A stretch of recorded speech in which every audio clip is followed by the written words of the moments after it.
how about we begin with the Carter Starocci situation, as we now have a bunch of clarity. We heard from Carter himself, and I've devoted so many episodes to this and so many segments to it, but I think people want to hear from somebody who's more aligned with Penn State wrestling, close to it, sees all the action as well. From your perspective, what was your take from start to finish when you heard about Carter being away from the team, still having to call the Big Ten tournament, and then actually getting to listen back to what Carter said in that presser, in that interview, when all was said and done? Yeah, I think a couple of things, and Kale touched on it too, even at the Big Ten championships on Saturday night, is that part of what makes Carter Starocci so good and who he is that competitive fire. And anytime anybody is trying to do anything to squelch that desire to compete, it rankles him. And again, that at the end of the day, I think is a good thing. I mean, that's what you want in your competitor. You want him to be out there competing. I think at the end of the day, cooler heads prevailed. Carter was, it is fair to say, fired up on Saturday and not happy with Cael Sanderson and the decision. And it wasn't just Cael's decision. I mean, it wasn't like Cael arbitrarily said, hey, I think I'm just not going to let Carter wrestle, right? Like, this was in consultation with the medical staff, on the advice of the medical staff, talking with all of the assistants and watching Carter as he progressed through the week. And he had made a lot of progress. And I think Carter was feeling like, hey, because of that progress, right, my knee's good enough, I can go win a Big Ten title. And the issue is, well, it's twofold. One is that the knee was not fully healed, and it won't be fully healed at NCAAs, but that additional time is significant. It is going to be more healed at NCAAs than it was, obviously, heading into Big Tens. Yeah. And so, in addition, if you allow him to compete, again, it's a risk-reward thing, right? The best case scenario is he does what he said he would do, and that is not allow anybody to get to the knee and go win the Big Ten title. Best case scenario. Well, that would be great. Obviously, it's a nice another feather to have in the cap for Carter Starocci. But at the end of the day, Carter Starocci isn't going to be remembered for how many Big Ten titles he won. He's going to be remembered as, just a fierce competitor, and then ultimately will be measured by whether or not he gets a fourth NCAA title, and potentially even down the road a fifth. So, and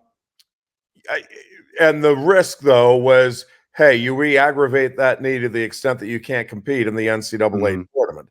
Well, there isn't anybody anywhere who would not have criticized, rightfully so, the Penn State coaches, had that scenario played out, for allowing it, even the possibility for it to happen. So, there's no question the coaches and the Penn State staff made the right decision. And I think Carter, after allowing himself to calm down, again, I think he was fired up because he felt the knee felt good enough that he could go. And he wanted to go. I mean, there's no question about that. And he was planning on going. I mean, he prepared all week with the idea that he was going to compete. But again, now I think you hopefully channel that fire, and I think he will, into the NCAA tournament. And but listen, he's going to have to adjust his style a little bit.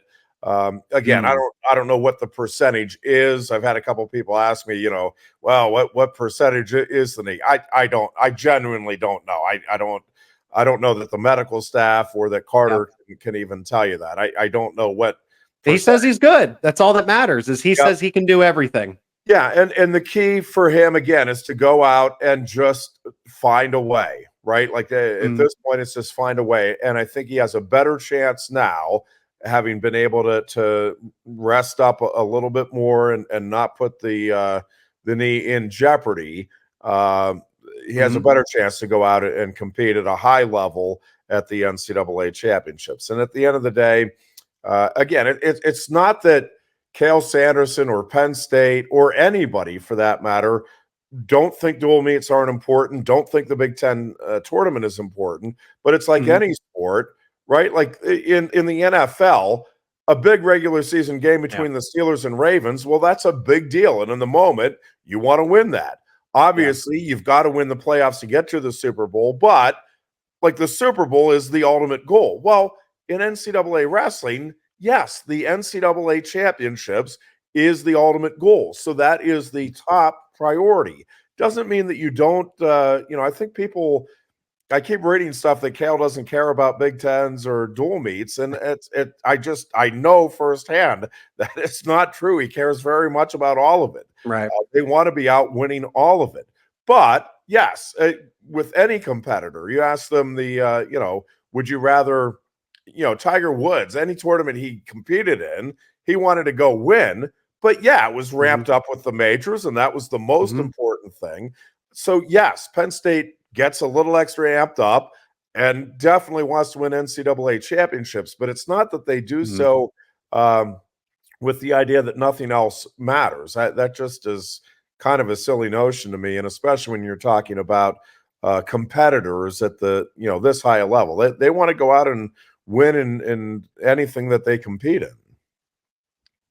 On the idea that we'll finish with this and then actually start to break down each individual weight class, Jeff, but you mentioned it, the possibility, he has to win his fourth for this even to be a serious consideration, but the possibility of Carter coming back for a fifth. Listening to him and then everything even leading up before the interview, that social media post, the interview itself, he gives me the impression that he's not as interested in the possibility of a fifth title. But what do you think about that? Yeah, I mean, I don't think it's what's driving him for sure. And I do think there are a bunch of different variables and components that play into it that I think Carter genuinely doesn't know now. And I think I think if you put truth serum in him, he's leaning toward not coming back. That's what I think, yeah. And I think part of it is, again, he has some real high aspirations, both in freestyle wrestling and in MMA. And I think he's a guy that, with as goal-oriented as he is and as talented and disciplined as he is, he can go get all of that stuff and then some. That being said, at the end of the day, do I think there's a chance he comes back? I do, because, again, it's a chance at history. I think you can get some people in his ear talking about the opportunities that can help open up. To be the only person to ever even have a chance to do something, I think is not insignificant. So, again, much like the injury, I don't have a percentage that I'd put on it. If you ask me, hey, you've got to make the call right now, what do you think Carter is doing? Right at the moment, right now, my guess is he won't be back in terms of competing at the collegiate level next season. But I'm certainly not going to be shocked if we see Carter Starocci at the NCAA tournament next year. I will be surprised. I think one of the things they're going to have to figure out with the coaches and Carter is if he does want to come back and give it a shot.